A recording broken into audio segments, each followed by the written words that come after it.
Donc notre président, oui, Le président. il n'est pas là aujourd'hui.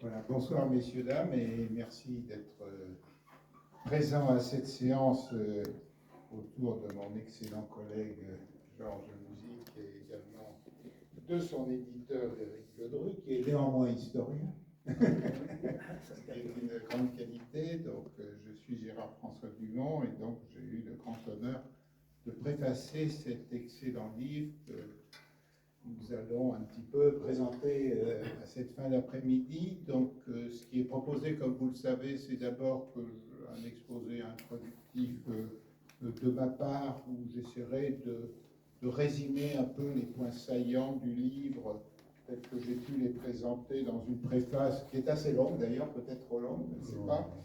Jamais trop long. Et puis, nous aurons peut-être que Christophe Réveillard, qui est directeur de la bibliothèque géopolitique aux éditions SPM, nous rejoindra. Tout dépend des problèmes de transport qu'il aura. Puis nous aurons donc le plaisir, je ne sais pas dans quel ordre, si c'est vous qui parlez ou Éric Ledru d'abord, vous choisirez, et bien sûr après, nous serons à votre disposition pour vos questions, surtout l'auteur qui devra répondre à vos questions.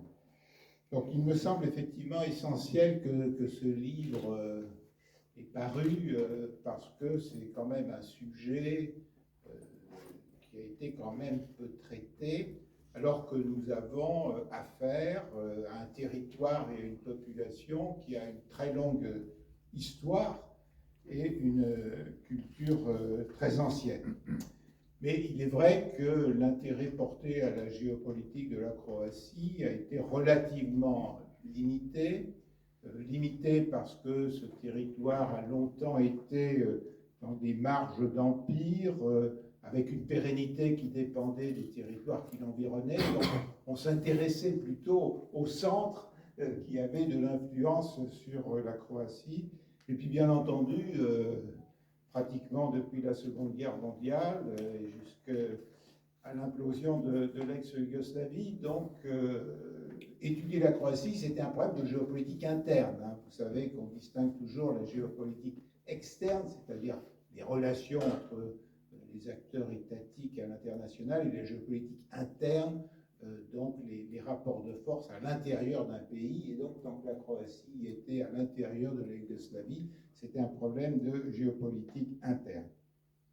Donc ce livre, il est essentiel parce qu'il est interdisciplinaire et il interroge la géopolitique de la Croatie sous tous les aspects historiques, politiques et également démocratiques, sans oublier un élément essentiel qui est la réflexion sur l'intérêt géopolitique que l'on doit avoir pour les petites nations. Et inévitablement, en lisant ce livre, on est obligé de penser à Milan Kundera, vous savez, qui a publié ce texte tout à fait fondamental sur le rôle des petites nations dans l'histoire, même si ce n'est pas le titre exact de son article que je vous donnerai tout à l'heure.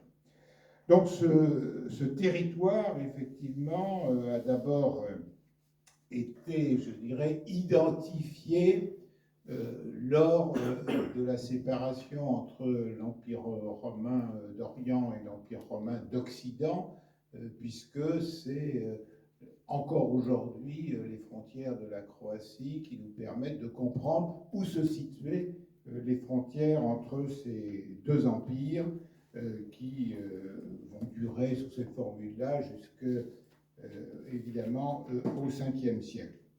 Donc je passe rapidement, évidemment, et vous verrez dans le livre, sur toute la période historique avec l'influence ottomane, la résistance aux Ottomans que la Croatie est parvenue à mettre en œuvre, pour sauter directement au lendemain de la Première Guerre mondiale avec la création de cette union des Serbes, des Croates et des Slovènes, titre officiel de l'État tel qu'il est créé et confirmé par 3 traités internationaux en 1919 et en 1920. Mais au sein de cet État, la Croatie se trouve quand même relativement étouffée pour deux raisons. La première raison, c'est que les dirigeants de cet État ont tendance à admirer le jacobinisme français et donc à avoir une politique de centralisation qui va même engendrer en 1929 la suppression des partis politiques. Et donc ce n'est que très tardivement, en 1939, que le roi se dit qu'il faudrait peut-être donner un petit bout d'autonomie à la Croatie, mais il est véritablement trop tard pour que ceci soit mis en œuvre de façon réelle. Et puis, bien entendu, au sein de Yougoslavie, il y a aussi, bien sûr, les différences religieuses, et on est bien obligé de constater que, donc, après la Seconde Guerre mondiale, on va avoir, de la part de Tito, une répression toute particulière contre les catholiques, et donc contre les Croates, qui sont majoritairement catholiques, et certaines manifestations qui se sont déroulées vont être réprimées. Donc, notre auteur, Georges Vujic, explique très bien ce qu'est donc la désagrégation communiste dans un contexte où la Yougoslavie s'appelle la République fédérative socialiste de Yougoslavie, le mot fédérative n'ayant aucun sens réel. Vous savez, c'est comme les démocraties soi-disant populaires, qui n'avaient absolument rien de populaire, c'est le moins que l'on puisse dire. Et cette